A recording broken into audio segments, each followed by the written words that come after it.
Good morning. എല്ലാവർക്കും നമസ്കാരമുണ്ട്. ഇന്ന് ഞാൻ നിങ്ങളുമായിട്ട് പറയാൻ ആഗ്രഹിക്കുന്നതെന്ന് പറഞ്ഞു കഴിഞ്ഞാൽ ഒരു ലൈഫ് സ്കില്ലിനെ കുറിച്ചാണേ.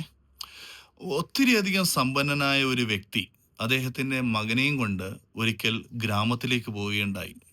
അദ്ദേഹത്തിൻ്റെ മെയിനായിട്ടുള്ള ഉദ്ദേശം എന്തായിരുന്നെന്ന് വെച്ച് കഴിഞ്ഞാൽ തൻ്റെ മകൻ ദരിദ്രരെങ്ങനെയാണ് ജീവിക്കുന്നതെന്ന് അയാൾക്ക് കാണിച്ചു കൊടുക്കാനായിരുന്നു അദ്ദേഹത്തിൻ്റെ മെയിൻ ഉദ്ദേശം. എന്നിട്ട് ഒരു ദിവസം മുഴുവൻ അവരൊരു ഫാമിൽ സ്പെൻഡ് ചെയ്തു. അവിടുത്തെ ആൾക്കാരുമായിട്ട് സംസാരിച്ചു. അവിടുത്തെ കാഴ്ചകളൊക്കെ കണ്ടു. അന്ന് വൈകുന്നേരം ആയപ്പോഴത്തേക്ക് അവർ വീട്ടിൽ വന്നു. വീട്ടിൽ വന്നപ്പോഴത്തേക്ക് ആ അച്ഛൻ മകനോട് ചോദിച്ചു, "how was your day today? Did you enjoy? ഇന്നത്തെ ദിവസം എങ്ങനെ ഉണ്ടായിരുന്നു? നീ എൻജോയ് ചെയ്തോ? നിനക്ക് ഇഷ്ടപ്പെട്ടോ?" To that the son replied, yes dad. I did enjoy the day today. It was so superb. Thank you so much for providing the opportunity. ഇന്നത്തെ ദിവസം അതിമനോഹരമായിരുന്നു. ഞാൻ വളരെയധികം സന്തോഷത്തോടെ സ്പെൻഡ് ചെയ്യാൻ സാധിച്ചു. ഇത്തരത്തിലുള്ളൊരു അവസരത്തിന് അങ്ങേക്ക് ഞാൻ നന്ദി പറയുന്നു. അപ്പോഴാ ഫാദർ ചോദിച്ചു, "ഓക്കെ, അതിരിക്കട്ടെ. What did you learn from seeing the life of those people out there? നീ എന്താണ് മനസ്സിലാക്കിയത് ഇന്ന് അവിടെ വിസിറ്റ് ചെയ്തതിന് ശേഷം അവിടുത്തെ ആൾക്കാരുടെ ജീവിതം കണ്ടിട്ട് നീ എന്താണ് മനസ്സിലാക്കിയത്?" അതിന് ആ സൺ പറഞ്ഞ ഉത്തരവുണ്ട്, ആ മകൻ പറഞ്ഞ ഉത്തരവുണ്ട്, "ഫാദർ, നമ്മൾക്ക് ഒരു നായ്ക്കുട്ടിയുണ്ട്. അവർക്കാവട്ടെ 4-5 നായ്ക്കളുണ്ട്. നമ്മളുടെ ഇവിടെ ഒരു സ്വിമ്മിംഗ് പൂളുണ്ട്. ഏ അവർക്കാവട്ടെ ഒരു നദി തന്നെയുണ്ട്. They have A river it self.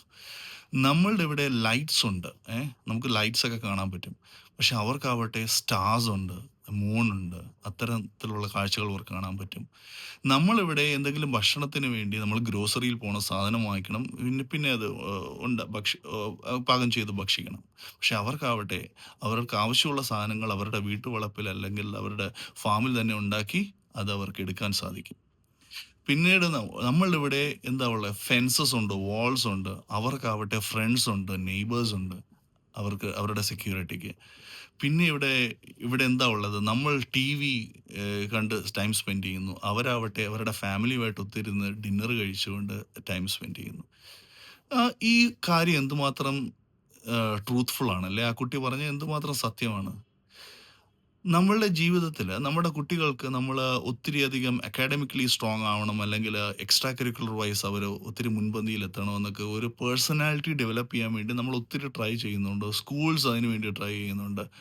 പക്ഷേ ഇവർക്ക് ആ സോഷ്യൽ സ്കിൽസ് അല്ലെങ്കിൽ അവരുടെ വേണ്ടുന്ന ലൈഫ് സ്കിൽസ് അവരുടെ ഉള്ളിൽ അത് ഇൻകൾക്കേറ്റ് ചെയ്യാൻ വേണ്ടി അല്ലെങ്കിൽ അവർക്ക് കൊടുക്കാൻ വേണ്ടി അത് സ്കൂൾസ് ആയാലും നമ്മൾ നമ്മൾ മാതാപിതാക്കളായാലും എന്തുമാത്രം ജസ്റ്റിസ് അതിനു വേണ്ടി, എന്തുമാത്രം നീതി നമ്മൾ അതിനു വേണ്ടി പുലർത്തുന്നുണ്ടെന്നുള്ള കാര്യത്തെക്കുറിച്ച് നമ്മളിപ്പോഴും സംശയാലുക്കളല്ലേ. അപ്പോൾ നമ്മൾക്ക് വേണ്ടത് എന്നത് അത്തരത്തിലുള്ള ഒരു സമൂഹത്തിനെ വേണം നമ്മൾ ഇനി വളർത്തിയെടുത്തേണ്ടി വരേണ്ടത്.